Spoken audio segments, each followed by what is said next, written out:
Just what we need. Another article written by somebody who has no idea what the crap they're talking about.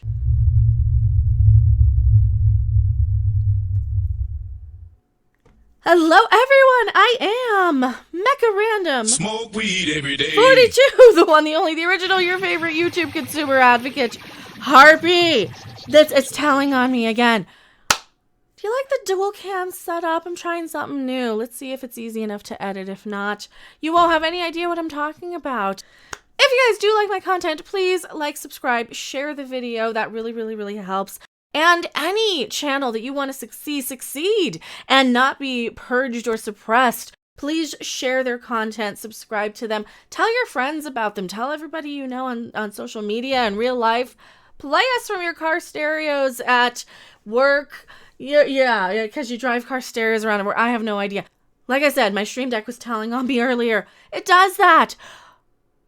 But I think I needed some just to have to rant about this Cobra Kai thing. I will not be the Last Jedi. Quote from Inverse. Inverse is one of these clickbaity, sort of grifty sites that like to cause trouble. They like to draw and stir up a lot of conflict and division between fandoms and franchises. And they like to float out a lot of these little clickbait articles from time to time, especially when dealing with a lot of the franchises that we either strongly like or strongly dislike. In the case of something like a Star Trek Discovery or something. But we're talking about Cobra Kai, you know, the gold standard, the good one, the one we like.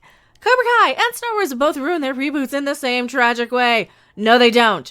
No, they don't. Cobra Kai is well beloved by the fans, and Star Wars The Last Jedi is not. It is absolutely not. You are incorrect. Thank you so much for playing. Please take your consolation prize and get off the stage. Whoever wrote this article, I believe Lisa Weinherd, This person, somebody who lived in Italy and London, it looks like, an entertainment and culture journalist, as seen in BBC The Guardian, etc., and dyslexic words for a digital spy, and insider BBC culture. So, all the usual garbage that we see from a lot of these writers. And I guess you didn't see Cobra Kai or Star Wars. You don't really realize how good Cobra Kai actually is, and you just think that you can run this article and you don't have people like me correcting it. Sure, nostalgia is a powerful tool, but the careful balancing act of bringing back beloved characters while adding new faces to the franchise can go easily wrong. One useful trick, try jumping decades into the future to see how the main characters of a classic story turned out before setting them up as mentors for the next generation. In the past few years, two popular movies got the same treatment. One is an attempt to rekindle a franchise from the 80s, having his beloved protagonists come back as mentors to a new generation of misfits and heroes undergoing similar struggles. Misfit heroes. I probably should embiggen this so we can read this a little bit better. The other one uses the term karate sensei instead of Jedi master. You see that throughout history, though, where you have an apprentice, somebody learning from somebody wiser and older, because that's how you did it. I mean, that's still kind of how we do it. We don't come into this world knowing how to do anything. We can't even walk or talk on our own. I'm talking, of course, about Star Wars and Cobra Kai, the popular sequel spun out of Karate Kid that released its third season on Netflix in January 2021. These two stories about a galactic civil war and spin-kicking teenagers might seem to have nothing in common. Once you start looking into it, it becomes eerie how these two reboots are alike. No, they're really not. Because, you see, in Star Wars, they jumped ahead about 40 years and we didn't see anything that set up Luke to be the character that he was. It was off screen, so we didn't actually go through that journey with him where he allegedly was going to, take out his nephew, Kylo Ben. He was going to take him out because he thought he was going to go dark side on everybody before he actually did. So we didn't see what convinced Luke to do that, because last time we saw Luke, he was trying to save everybody. He wouldn't even kill his own father because he believed there was good in him. So he was actually a hero. So for this article to say that this is the same thing, it's not. When you go and watch The Karate Kid, for example, There is nothing that they're setting up, even with Daniel possibly being the bad guy unintentionally. There's nothing that wasn't actually in the film that they're going off of. They're not going off of this unseen canon that we just have to take the little flashbacks word for, that we didn't actually see or experience, that wasn't part of our nostalgia.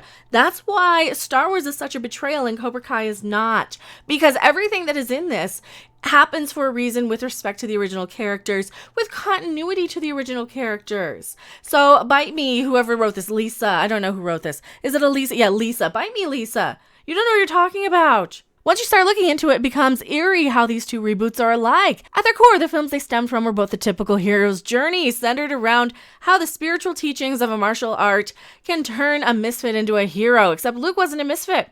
Luke was not a misfit. He was a farm boy who really didn't have anything else to do once his uncle and aunt, well, had a nice visit from the Empire, let's just say.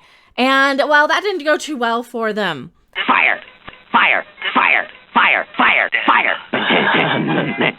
However, the biggest similarity these two pieces of media have in common is their fascination for a particular type of human, the guy or girl who peaked in high school. That's not necessarily true, because Daniel actually didn't just peak in high school. He went on to become a successful car salesman. He won in life. Johnny did not. So you didn't even see this. Picking up 3 decades after the events of Karate Kid in 1984 and Karate Kid Part 2 in 86, Part 3 in 89, our protagonist is now Johnny Lawrence, played by William Zabka, the blonde bully from the original film. Johnny is haunted by the past and finds himself at a low point in life. Why? Not because he got fired from his job for being incompetent and arrogant, but because decades ago he lost a karate tournament and his girlfriend to a scrawny little kid who is now more successful than him. The obvious solution: put all of his efforts into reviving Cobra Kai with a new spirit and teach the kids of today how to not be pussies. Yes, he wasn't so much the main character. Daniel's exactly where you expect him to be, and it makes sense logically. Last time we saw him, he was dealing with Miyagi setting him up in business. It was a bonsai tree. That was part 3 that I remember. They had the tree shop.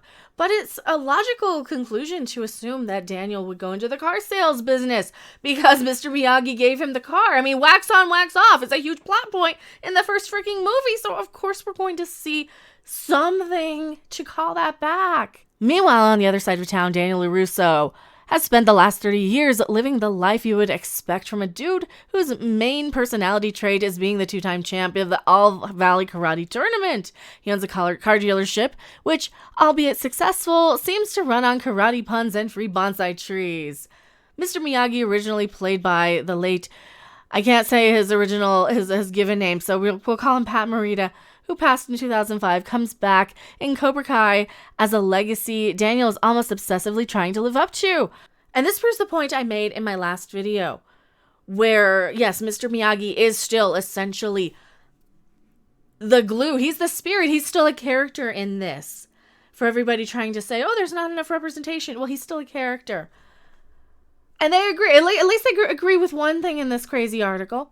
But everyone in the valley seems obsessed with karate, and so Daniel opens his own dojo, Miyagi-Do, to pass on the teachings of his own master onto a new generation. It's honestly quite sad to see Daniel so engrossed in the legacy of Miyagi when you consider than in the Karate Kid canon, in the Karate Kid canon. So, proofread your articles, please.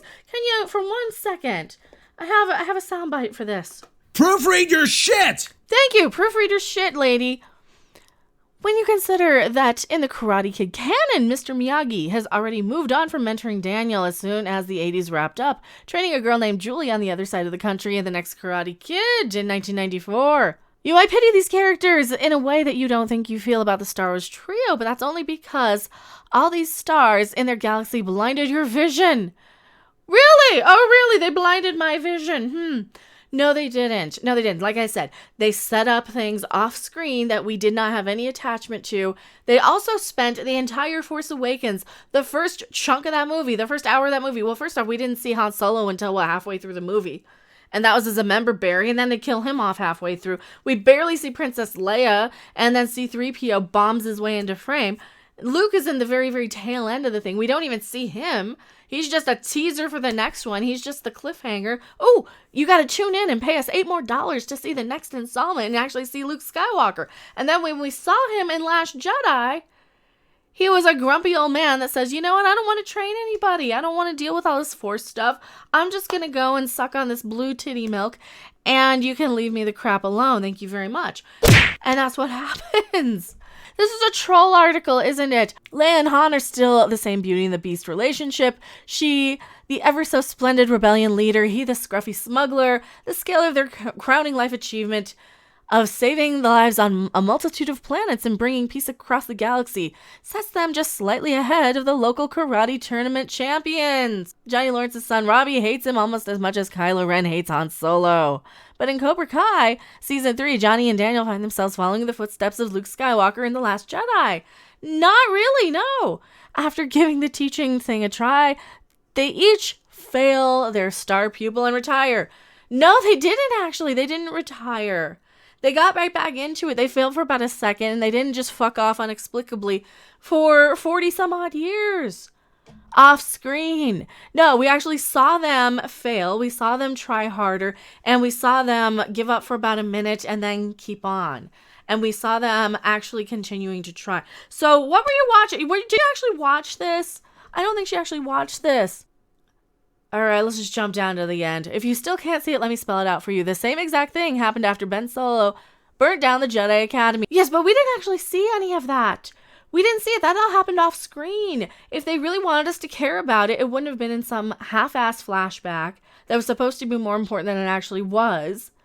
And we would have actually seen the events that build up to that and gone through those journeys with those characters. So you're absolutely incorrect.